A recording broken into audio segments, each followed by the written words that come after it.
তো big breaking news বন্ধুরা, টি-20 বিশ্বকাপে ভারতীয় দলের ওপর একটা বড় ধাক্কা। কি? অভিষেক শর্মা, ভারতীয় ওপেনার, বিধ্বংসী ওপেনার অভিষেক শর্মা হাসপাতালে ভর্তি, দিল্লির একটি বেসরকারি হাসপাতালে ভর্তি। তো আগামীকাল যে ম্যাচটা হতে চলেছে ভারত এবং নামিবিয়ার সঙ্গে, সেই ম্যাচে সম্ভবত খেলতে পারবেন না অভিষেক শর্মা।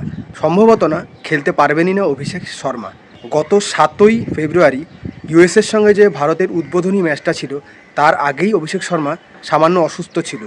তো সেই ম্যাচে ইউএসের বিরুদ্ধে অভিষেক শর্মা 1 বলে 0 রানে গোল্ডেন ডাক হয়। আর সেই ম্যাচের পরে তিনি আরও কিছুটা অসুস্থ হয়ে পড়েন এবং বর্তমানে তিনি দিল্লির একটি বেসরকারি হাসপাতালে ভর্তি রয়েছেন।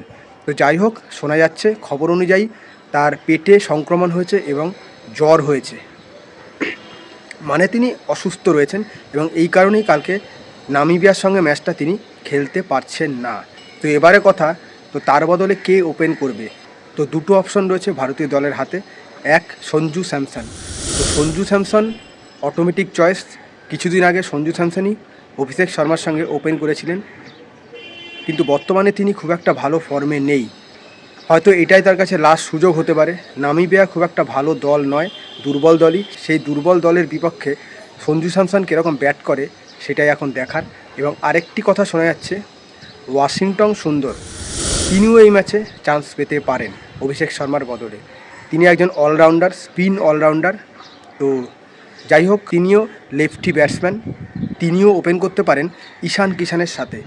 তাহলে একটা বাড়তি বোলারও পেয়ে যেতে পারে ভারত। আর তিনি পুরোপুরি সুস্থ হয়ে জয়েন করেছেন ভারতীয় দলের সঙ্গে, ওয়াশিংটন সুন্দর। তো দেখা যাক কালকে কে চান্স পায়।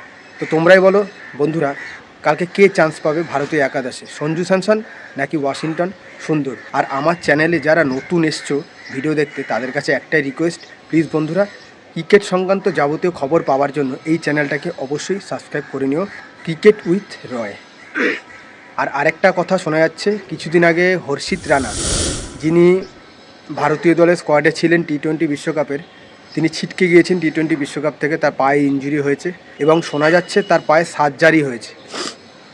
তো টি-20 বিশ্বকাপ তো তিনি খেলতে পারবেন না, কিন্তু তিনি কি আইপিএল খেলতে পারবেন? এটা একটা বড় প্রশ্ন থেকে যাচ্ছে, কারণ খবর মারফত তার সুস্থ হতে প্রায় 1.5 থেকে 2 মাস সময় লাগবে। তো এখন ফেব্রুয়ারির 10-11 তারিখ, তো তার 2 মাস সময় লাগা মানে মার্চ এপ্রিলের 10-11 তারিখ হয়ে যাবে। কিন্তু সুস্থ হবার পরও তার কতটা ফিটনেস থাকবে সেটাই জানার। মানে 2-2.5 মাস তো খেলতে পারবেই না, তারপরেও তিনি আদৌ ফিট হয়ে উঠবেন? কারণ তিনি একটা পেস বোলার, আর পেস বোলারের ফিটনেসটা চরম পর্যায়ে লাগে। তো যাই হোক, তিনি আইপিএল খেলতে পারবেন নাকি সেটা তো সময়ের অপেক্ষা, কিন্তু যতদূর মনে হচ্ছে তিনি আইপিএল থেকেও ছিটকে যেতে পারেন। কারণ কিছুদিন আগেও তিনি ইন্ডিয়ার প্রায় প্রত্যেকটা খেলায় তিনি খেলেছিলেন, যেমন নিউজিল্যান্ডের সঙ্গে হোক বা সাউথ আফ্রিকার সঙ্গে হোক, টেস্ট, ওয়ানডে, টি-20 প্রায় প্রত্যেকটা খেলায় তিনি খেলেছিলেন। রেস্ট খুবই কম পেয়েছেন, হয়তো 10টা ম্যাচে 1টা ম্যাচ রেস্ট পেয়েছিলেন। আর এদিকে বুমরা এবং আশদীপ সিং, তারা দুজনে যথেষ্ট রেস্ট পেয়েছিলেন এবং তাই বড় ইভেন্ট মানে টি-20 বিশ্বকাপটা খেলতে পারছেন। এবং হর্ষিত রানার হয়তো ব্যাড লাক, তিনি টি-20 বিশ্বকাপটা খেলতে পারলেন না এবং আসন্ন আইপিএলটাও তিনি আদৌ খেলতে পারবেন নাকি সন্দেহ দেখা যাচ্ছে, যেটা কেকেআরের পক্ষে একটা মারাত্মক ক্ষতি। আর জসপ্রীত বুমরা, তিনি পুরোপুরি সুস্থ হয়ে উঠেছেন, 10 দিনের বিশ্রামের পর কালকের থেকে বোলিং করা শুরু করেছেন, এই কথা জানিয়েছেন ইন্ডিয়ার সহকারী কোচ রায়ান টেন দাসকাতে। তো যাই হোক, আমার মনে হয় না কালকে নামিবিয়ার সাথে ম্যাচটা জসপ্রীত বুমরা খেলবে, একেবারে তাকে পাকিস্তানের ম্যাচে নামানো হবে। তো দেখা যাক পরবর্তীকালে কি হয়। তো ভিডিওটি ভালো লাগলে লাইক, কমেন্ট, শেয়ার করে সাবস্ক্রাইব করতে ভুলো না যেন।